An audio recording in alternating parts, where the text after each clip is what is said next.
there is no small money.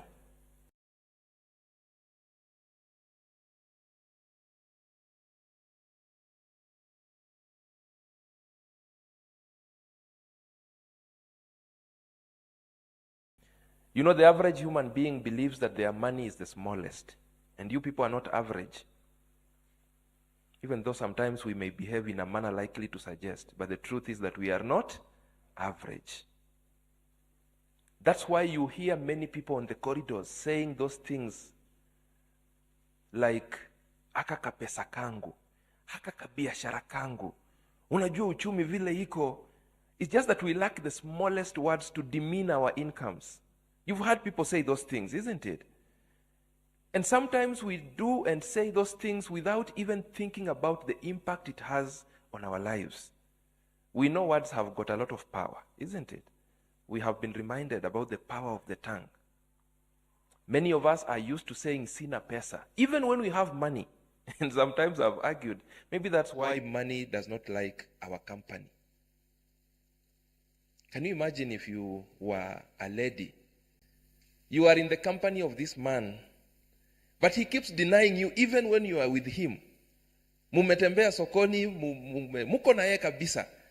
Lakini akiulizwa status, anasema mimi sina. Will you be comfortable hanging around this man? Because we are so used to saying sina pesa. Hakuna pesa. Vocabulary. Pesa yangu ni kidogo.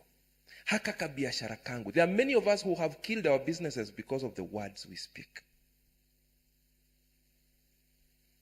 Sometimes when I train business people, I give them some experiences I meet on the ground. I've been to some businesses where the owner of the business is saying, mimi unajua nimejishikilia tu hapa. Haka kabiashara unaona hata vile kanakaa. Najua haka kawezi nifikisha mahali lakini nimejishikilia tu hapa. You know, the moment you start speaking smallness into your money, you put a mental lock on yourself. You put a barrier, a limit. Remember, your mind is supposed to generate thoughts that are supposed to build you. Now, those ideas are supposed to be generated and given to you to be powered by the money you have today. But because you call your money small, you are waiting for more money.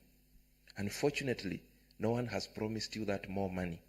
Unfortunately, you don't even know how much that more money is.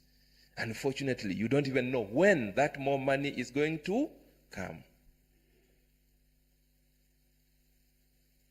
I have fondly shared a story of a friend of mine who was able to build a house when he was earning a salary of 2,000 shillings per month.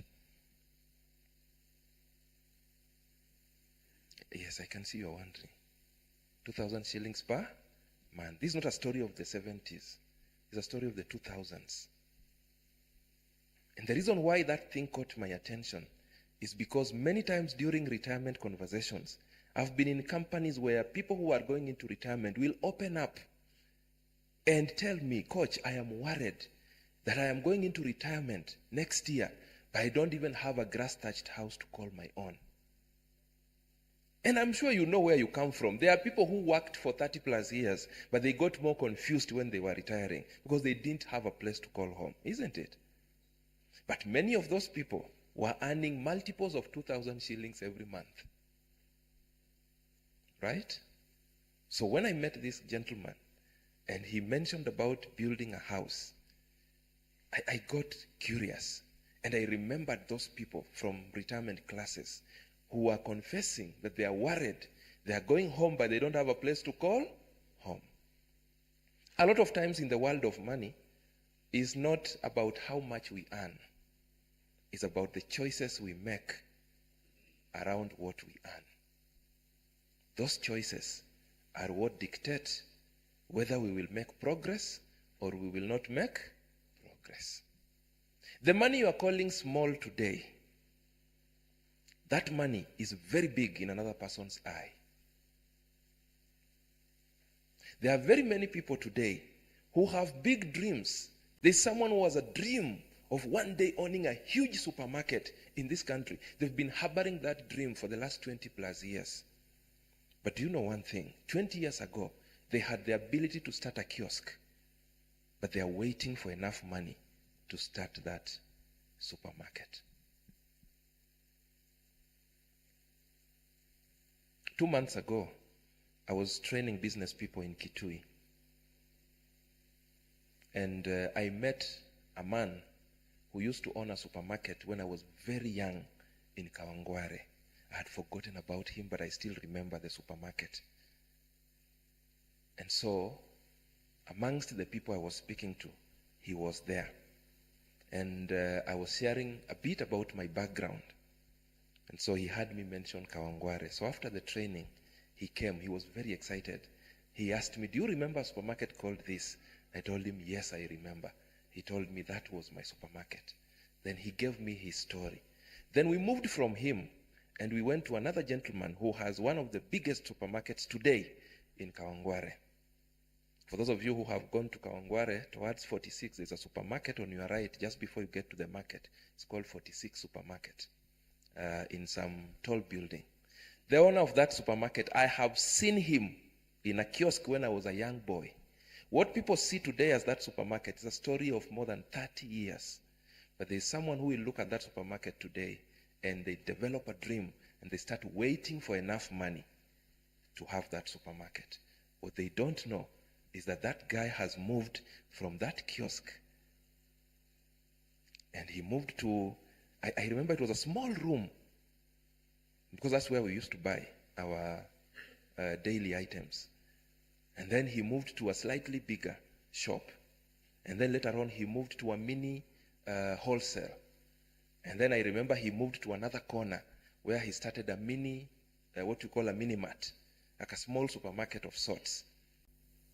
I'm saying there's no small money.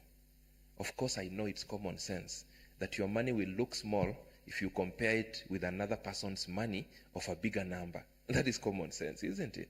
Your money will look small if you spend it without a plan. It will look small. Your money will look small if you get trapped in debt the way I was trapped in debt many years back.